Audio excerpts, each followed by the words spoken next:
സ്നേഹം നിറയും ദൈവസ്വരം കാതോർക്കാം, ആശ്വാസം നേടാം, ഹൃത്തിനുള്ളിൽ ജീവൻ നൽകും വചനം, തിരുവചനം. യേശുവിൽ ഏറ്റവും പ്രിയപ്പെട്ട എൻ്റെ സഹോദരി സഹോദരന്മാരെ, ശാലോം ടെലിവിഷന്റെ വചനം തിരുവചനം ശുശ്രൂഷയിലേക്ക് ഒത്തിരി സ്നേഹത്തോടെ എല്ലാവരെയും സ്വാഗതം ചെയ്യുന്നു. ഇന്ന് നമ്മൾ ചിന്തിക്കുന്ന വിഷയം തൻ്റെ പ്രിയപ്പെട്ടവർ ഉറങ്ങുമ്പോൾ അവർക്ക് വേണ്ടത് നൽകുന്ന കർത്താവ് എന്നതാണ്. 127 സങ്കീർത്തനം അതിൻ്റെ 2 തിരുവചനം ഇപ്രകാരമാണ് പറയുന്നത്: തൻ്റെ പ്രിയപ്പെട്ടവർ ഉറങ്ങുമ്പോൾ പോലും കർത്താവ് അവർക്ക് വേണ്ടത് നൽകുന്നു. വീണ്ടും ദൈവത്തിൻ്റെ വചനം സുഭാഷിതങ്ങളുടെ പുസ്തകം 3-ാം അധ്യായം 24-ാമത്തെ വചനം പറയുന്നു: നീ നിർഭയനായിരിക്കും, നിനക്ക് സുഖനിദ്ര ലഭിക്കുകയും ചെയ്യും. നമ്മൾ ആദ്യമായിട്ടൊരു കാര്യം ചിന്തിക്കുകയാണ്, നമ്മൾ ദൈവത്തിൻ്റെ പ്രിയപ്പെട്ട മകനും മകളും ആണോ? അവനെ സ്വീകരിച്ചവർക്കെല്ലാം, അവൻ്റെ നാമത്തിൽ വിശ്വസിച്ചവർക്കെല്ലാം ദൈവ മക്കളാകാൻ അവൻ കഴിവ് നൽകി. തന്നിൽ വിശ്വസിക്കാതിരുന്ന യഹൂദരോട് യേശു ഇപ്രകാരം പറയുന്നുണ്ട്: നിങ്ങൾ നിങ്ങളുടെ പിതാവായ പിശാചിൽ നിന്നുള്ളവരാണ്. പിശാച് ആദ്യം മുതലേ കള്ളനും കൊലപാതകിയുമാണ്. അവൻ ഒരിക്കലും സത്യത്തിൽ നിലനിന്നിട്ടില്ല. നിങ്ങൾ നിങ്ങളുടെ അപ്പനായ പിശാചിന്റെ മക്കളാണ്. മാനസാന്തരപ്പെടാതെ പാപത്തിൽ തുടർന്നുകൊണ്ട് തന്നെ ജീവിച്ച അന്നത്തെ മനുഷ്യരെ നോക്കി ദൈവത്തിന്റെ പൊന്നോമന പുത്രൻ, പരിശുദ്ധനായവൻ, പാപമില്ലാത്തവൻ, കറയില്ലാത്തവൻ, നമ്മെ രക്ഷിക്കാൻ കടന്നു വന്നവൻ, സത്യമായി കടന്നു വന്നവൻ, മാർഗം കാണിച്ചു തരാൻ വന്നവൻ ഇപ്രകാരം വിളിച്ചു പറഞ്ഞു: പാപത്തിൽ തുടരുന്ന വ്യക്തിയുടെ അപ്പൻ പിശാചാണ്. എന്നാൽ പ്രിയപ്പെട്ടവരെ, ദൈവത്തിന്റെ വചനം ഒന്നുകൂടെ വ്യക്തമായിട്ട് പറയുന്നു: പാപങ്ങളെ ഉപേക്ഷിച്ച് മാനസാന്തരപ്പെട്ട് യേശു ക്രിസ്തുവിന് ജീവിതം കൊടുക്കുന്ന ഒരു വ്യക്തിയെ കുറിച്ച് പറയുന്നു. അവർ ദൈവത്തിന്റെ മക്കളായി മാറുന്നു. ദൈവത്തെ അപ്പ എന്ന് വിളിക്കാൻ സാധിക്കുന്നു. ആബാ പിതാവ് എന്ന് വിളിക്കുന്ന പുത്രത്വത്തിന്റെ ആത്മാവിനെ ദൈവം അവരുടെ ഹൃദയത്തിലേക്ക് അയക്കുകയും ചെയ്തിരിക്കുന്നു.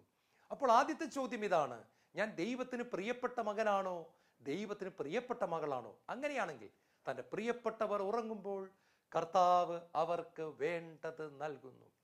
ദൈവം നമ്മുടെ പക്ഷത്തെങ്കിൽ ആര് നമുക്കെതിരെ നിൽക്കും? അടുത്ത ചോദ്യം ഇതാണ്: ഞാൻ ദൈവത്തിന്റെ പക്ഷത്താണോ, സാത്താന്റെ പക്ഷത്താണോ?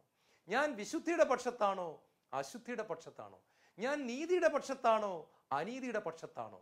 ഞാൻ അന്ധകാരത്തിന്റെ പക്ഷത്താണോ, പ്രകാശത്തിന്റെ പക്ഷത്താണോ? ദൈവം എന്നും അവിടുത്തെ മക്കളായ നമ്മുടെ പക്ഷത്ത് നിൽക്കാൻ ആഗ്രഹിക്കുന്ന സ്നേഹപിതാവാണ്. അവിടത്തേക്ക് ഒരിക്കലും മാറ്റമില്ല. പക്ഷെ മാറുന്നത് നമ്മളാണ് പ്രിയപ്പെട്ടവരെ. നമ്മൾ നമ്മുടെ കാല് മാറി മാറി ചവിട്ടിക്കൊണ്ടിരിക്കുകയാണ്. നമ്മൾ ആരുടെ കൂടെ നിൽക്കുന്നു, അതിനെ അടിസ്ഥാനപ്പെടുത്തിയാണ് നമ്മുടെ ജീവിതത്തിൻ്റെ മുഴുവൻ അനുഗ്രഹങ്ങളും അഭിഷേകവും എല്ലാം വരുന്നതെന്നുള്ള കാര്യം നമ്മൾ പ്രത്യേകമായിട്ട് ഓർത്തിരിക്കണം. ഒന്നാമതായിട്ട് നമ്മൾ ചിന്തിക്കുന്നു അത്ഭുതകരമായ ഉറക്കം. ഉൽപ്പത്തി പുസ്തകം 2-ാം അധ്യായത്തിൽ ആദ്യത്തെ മനുഷ്യനായ ആദം ഏകനായി അലഞ്ഞു തിരിഞ്ഞ് നടക്കുമ്പോൾ തനിക്ക് പറ്റിയ ഒരു കൂട്ടാളിയെ കണ്ടെത്താതെ മൃഗങ്ങളെയും പക്ഷികളെയും നോക്കി അത്ഭുതപ്പെട്ട് ജീവിക്കുമ്പോൾ അവനൊരു കൂട്ടാളിയെ കൊടുക്കാൻ ദൈവം ആഗ്രഹിക്കുകയാണ്. അതിനുവേണ്ടി ദൈവമായ കർത്താവ് ആദ്യം ചെയ്തത് ആദത്തെ ഒരു ഗാഠനിദ്രയിലാക്കി, ഒരു ആഴമേറിയ ഉറക്കത്തിലേക്ക് ആദത്തെ ദൈവം കൂട്ടിക്കൊണ്ടുപോയി.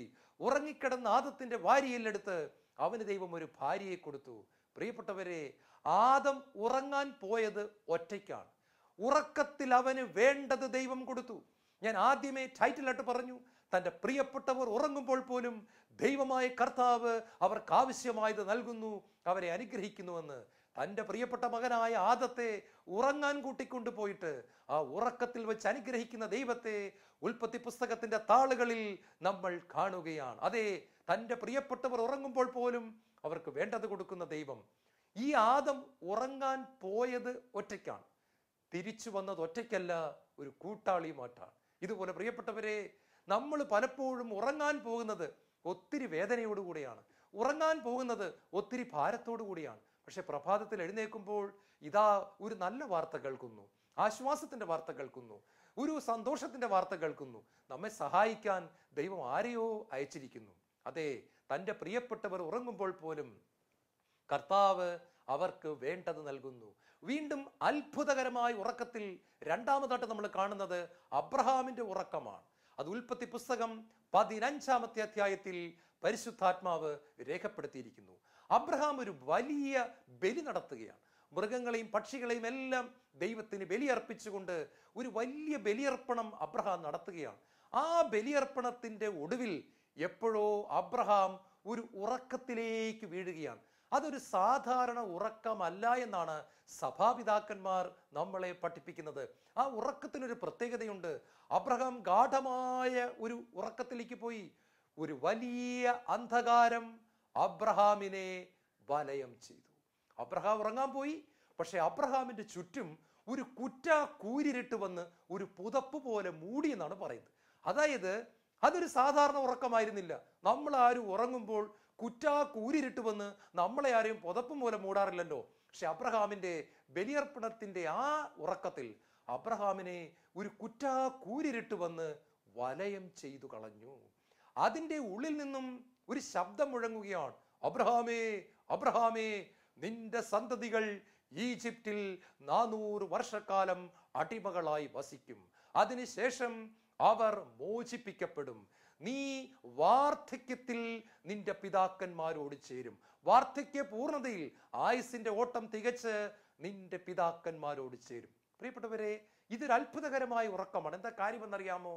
ഒന്ന്, ഞാൻ ഇപ്പൊ പറഞ്ഞതുപോലെ ഒരു വലിയ അന്ധകാരം അവനെ പൊതിഞ്ഞു.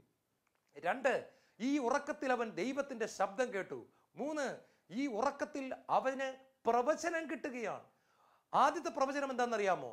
അവന്റെ മക്കൾ മറ്റൊരു രാജ്യത്തേക്ക് പോകുമെന്നുള്ളതാണ് പ്രവചനം. അവിടെ അബ്രഹാമിന് ആ സമയത്ത് മക്കളില്ലാതെ വിഷമിക്കുകയാണ്. അബ്രഹാം വിവാഹം കഴിച്ചിട്ട് കുഞ്ഞുങ്ങളില്ലാതെ വിഷമിക്കുമ്പോൾ ദൈവം ഒരു വലിയ പ്രവചനം കൊടുക്കുകയാണ്. നിന്റെ മക്കളുണ്ടല്ലോ, അവർ മറ്റൊരു രാജ്യത്ത് പോകും. അവിടെ അവർ അടിമകളായി വസിക്കും. 400 കൊല്ലം അവർ വസിക്കും. പിന്നീട് അവർ മോചിപ്പിക്കപ്പെടും. വേറൊരു പ്രവചനം കൂടെ കൊടുക്കുകയാണ്, അബ്രഹാമേ, നീ അത്ര പെട്ടെന്നൊന്നും മരിച്ചു പോകത്തില്ല കേട്ടോ. നീ വാർദ്ധക്യം വരെ ജീവിച്ചിരിക്കും. വാർദ്ധക്യ പരിപൂർണതയിൽ നീ നിന്റെ പിതാക്കന്മാരോട് ചേരുകയും ചെയ്യും. അങ്ങനെ ദൈവത്തിന്റെ സ്വരം കേട്ട ഒരു ഉറക്കം, പ്രവചനം കിട്ടിയ ഒരു ഉറക്കം, ഭാവി വെളിപ്പെടുത്തപ്പെട്ട ഒരു ഉറക്കം. അതേ പ്രിയപ്പെട്ടവരെ, തൻ്റെ പ്രിയപ്പെട്ടവർ ഉറങ്ങുമ്പോൾ പോലും കർത്താവ് അവർക്ക് വേണ്ടത് നൽകുകയാണ്. മൂന്നാമത്തെ അത്ഭുതകരമായ ഉറക്കം നമ്മൾ കാണുന്നത് ഉൽപ്പത്തി പുസ്തകത്തിന്റെ 28-ാമത്തെ അധ്യായത്തിൽ യാക്കോബിന്റെ ഉറക്കമാണ്. യാക്കോബ് യാത്രാമധ്യത്തിൽ ഒരു കല്ലെടുത്ത് തലേണിയായി വെച്ചുകൊണ്ട് കിടന്നുറങ്ങുകയാണ്. അതൊരു സാധാരണ ഉറക്കമായിരുന്നില്ല. കാരണം ആ ഉറക്കത്തിൽ യാക്കോബ് ഒരു കാഴ്ച കണ്ടു. ഭൂമിയിൽ നിന്നും സ്വർഗം വരെ മുട്ടി നിൽക്കുന്ന ഒരു ഗോവേണി. ആ ഗോവേണിയിലൂടെ ദൈവദൂതന്മാർ കയറിപ്പോകുന്നു, ദൈവദൂതന്മാർ ഇറങ്ങി വരുന്നു. യേശുവിൽ ഏറ്റവും പ്രിയപ്പെട്ട എൻ്റെ സഹോദരങ്ങളെ, വഴിയാത്രക്കാരനായി അലഞ്ഞുകൊണ്ടിരുന്ന യാക്കോബ് എല്ലാ ദിവസവും ഉറങ്ങിയതുപോലത്തെ ഒരു ഉറക്കമായിരുന്നില്ല അന്നത്തെ ഉറക്കം. കാരണം ആ ഉറക്കം അത്ഭുതകരമായ ഉറക്കമായിരുന്നു എന്ന് പറയാൻ കാരണം, ആ ഉറക്കത്തിൽ അവന് ദൈവപുത്രനായ യേശു ക്രിസ്തുവിന്റെ വെളിപാട് ലഭിക്കുകയാണ്. സ്വർഗം വിട്ട് താഴേക്ക് ഇറങ്ങി വന്ന് മനുഷ്യവർഗത്തെ സ്വർഗത്തിലേക്ക് കൂട്ടിക്കൊണ്ടുപോകുന്ന ഏണിയായി മാറിയ യേശു ക്രിസ്തുവിനെ കുറിച്ചുള്ള വെളിപാട് കിട്ടുകയാണ്.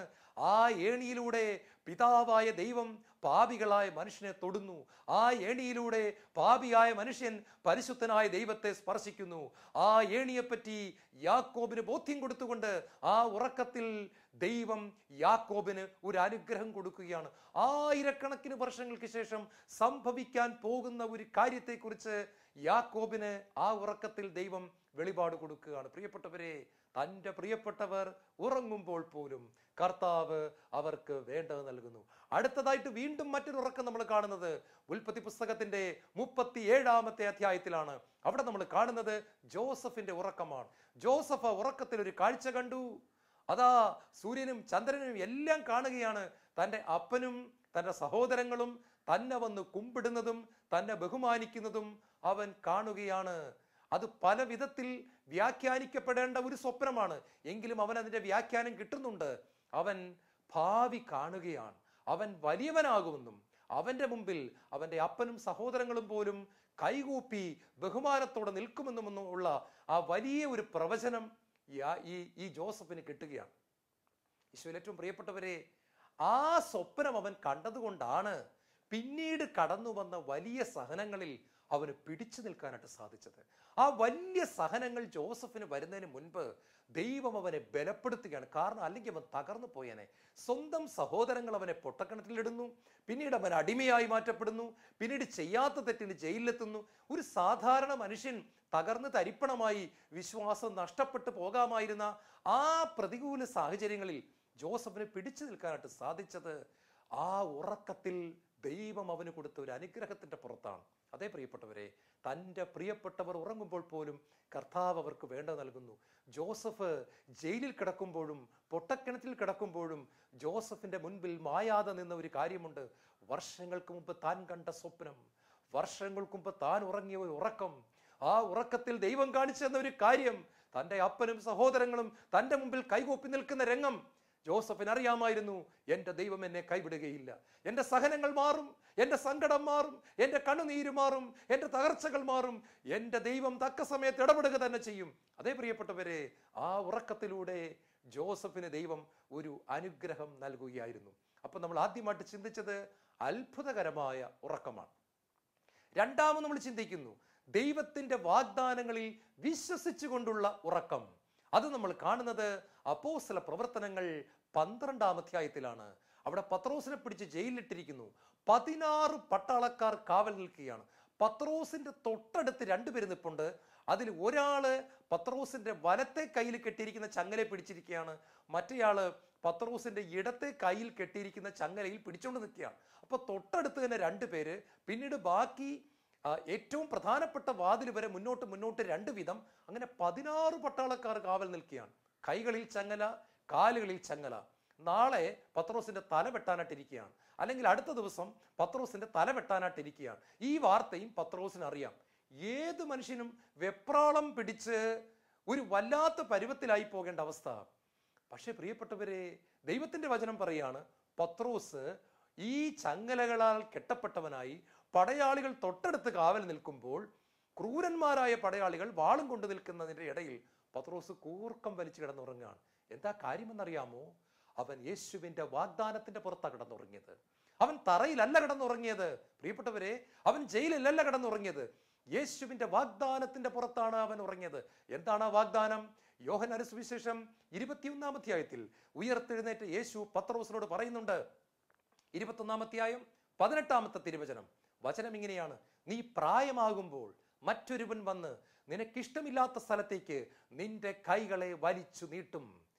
പത്രോസ് പ്രായമായി കഴിഞ്ഞ് കുരിശിൽ മരിക്കുമെന്ന് യേശു പ്രവചിക്കുന്ന ഭാഗമാണ് യോഹന്നാന്റെ സുവിശേഷം 21-ാം അധ്യായത്തിന്റെ 18-ാമത്തെ തിരുവചനം. പത്രോസിന് അറിയാമായിരുന്നു ഞാൻ പ്രായമായി കഴിഞ്ഞേ മരിക്കത്തുള്ളൂ. പത്രോസിന് അറിയാമായിരുന്നു ഞാൻ തലവെട്ടിയല്ല മരിക്കാൻ പോകുന്നത്. പത്രോസിന് അറിയാമായിരുന്നു ഞാൻ ക്രൂശിലാണ് മരിക്കാൻ പോകുന്നത്. അതായത് ഹെരോദസ് ഇട്ടിരിക്കുന്ന ഈ പ്ലാൻ നടക്കാൻ പോകുന്നില്ല. എൻ്റെ നാഥൻ, ജീവനുള്ള കർത്താവ്, എല്ലാറ്റിൻ്റെയും അധിപൻ പറഞ്ഞിരിക്കുന്നു, ഞാൻ ചെറുപ്പത്തിൽ മരിക്കുകയില്ല. ഞാൻ പ്രായമായതിനു ശേഷം കുരിശിലാണ് എൻ്റെ കർത്താവിന് വേണ്ടി രക്തസാക്ഷിയാകാൻ പോകുന്നത്. റോമ പട്ടാളക്കാരാണ് എൻ്റെ കൈകൾ വലിച്ചു നീട്ടാൻ പോകുന്നത്. ഇവർക്ക് എൻ്റെ തലവെട്ടിക്കൊല്ലാൻ പറ്റുകയില്ല. ഈ വാഗ്ദാനത്തിന്റെ പുറത്ത് പത്രോസ് സുഖമായിട്ട് ഉറങ്ങുകയാണ്. പ്രിയപ്പെട്ടവരെ, എല്ലാവരും നമ്മളെ തള്ളിക്കളയുമ്പോൾ നമുക്ക് കിടന്നുറങ്ങാവുന്ന ഒരു വാഗ്ദാനമാണ്. ഹെബ്രായ ലേഖനത്തിൽ 13-ാം അധ്യായത്തിൽ കർത്താവ് പറഞ്ഞിരിക്കുന്നു, ഞാൻ നിന്നെ ഒരിക്കലും ഉപേക്ഷിക്കുകയില്ല, തള്ളിക്കളയില്ല. ഈ വാഗ്ദാനത്തിന്റെ പുറത്ത് എനിക്ക് നിങ്ങൾക്കും ഉറങ്ങാനായിട്ട് സാധിക്കണം.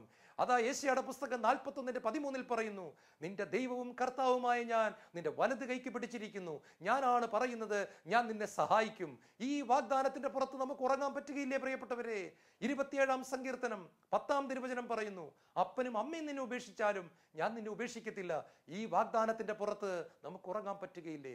മലകൾ അകന്നു പോയേക്കാം, കുന്നുകൾ മാറ്റപ്പെട്ടേക്കാം, എൻ്റെ അചഞ്ചലമായ സ്നേഹം, ഒരിക്കലും പിരിയാത്ത സ്നേഹം നിന്നെ വിട്ട് പിരിയുകയില്ല. ഈ വാഗ്ദാനത്തിന്റെ പുറത്ത് നമുക്ക് കിടന്നുറങ്ങാൻ പറ്റുകയില്ലേ? ജെറമ്യ 32:27, ഞാൻ സകല മനുഷ്യരുടെയും ദൈവമായ കർത്താവാണ്, എനിക്ക് അസാധ്യമായിട്ട് എന്തെങ്കിലും ഉണ്ടോ? ഈ വാഗ്ദാനത്തിന്റെ പുറത്ത് നമുക്ക് കിടന്നുറങ്ങാൻ പറ്റുകയില്ലേ? ഉറങ്ങാൻ പറ്റും പ്രിയപ്പെട്ടവരെ. കർത്താവിന്റെ വാഗ്ദാനങ്ങളിൽ മുറുകെ പിടിച്ചുകൊണ്ട് എനിക്ക് നിങ്ങൾക്കും ഉറങ്ങാനായിട്ട് സാധിക്കണമെന്ന് ദൈവത്തിന്റെ വചനം നമ്മളെ ഇന്ന് വ്യക്തമായിട്ട് പഠിപ്പിക്കുകയാണ്.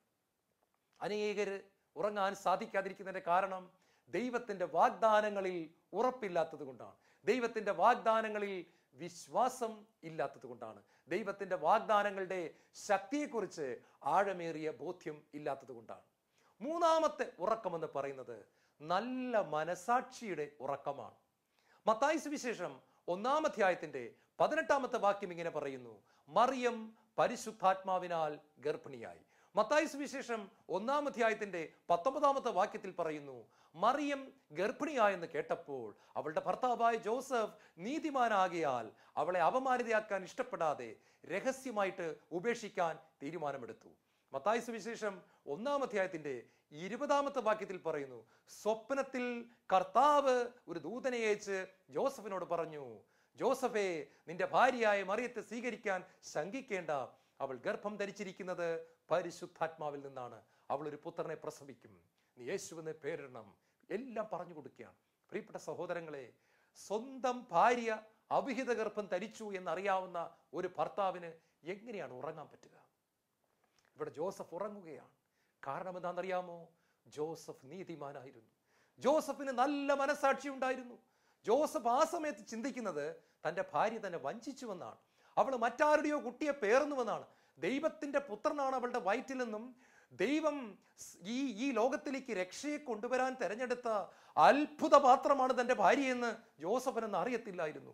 എല്ലാ തലമുറകളും ബഹുമാനിക്കാൻ പോകുന്ന വ്യക്തിയാണ് തൻ്റെ ഭാര്യയെന്ന് ജോസഫിന് അറിയത്തില്ലായിരുന്നു. പ്രിയപ്പെട്ടവരെ, എന്നിട്ടും ജോസഫിന് ഉറങ്ങാൻ പറ്റിയത് ജോസഫിന് നല്ലൊരു മനസാക്ഷി ഉണ്ടായിരുന്നു.